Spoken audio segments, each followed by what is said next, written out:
প্রধান উপদেষ্টার সঙ্গে সংলাপে নির্বাচনী রোডম্যাপ আহ্বান বিএনপির। সংস্কারকে প্রাধান্য দিয়ে যৌক্তিক সময় দিতে চায় জামায়াত। প্রধান রাজনৈতিক দলসমূহ ঐক্যমতের ভিত্তিতে অনতিবিলম্বে নির্বাচন কমিশন গঠন করতে হবে এবং আমরা একটা রোড ম্যাপ দিতে বলেছি। যৌক্তিক সময়ে যৌক্তিক যে শব্দটা, এটার সম্মানটা যেন বহাল রাখতে পারি আমরা, সেই দিকে আপনাদের দৃষ্টি আকর্ষণ করি।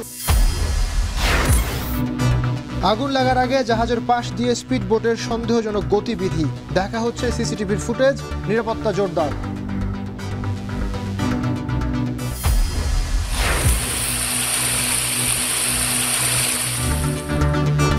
বৃষ্টি ঢালে ময়মনসিংহ শেরপুরে বন্যা পরিস্থিতির অবনতি। রাজধানীর সড়কে জলাবদ্ধতা, বৃষ্টি থাকবে মধ্য অক্টোবর পর্যন্ত।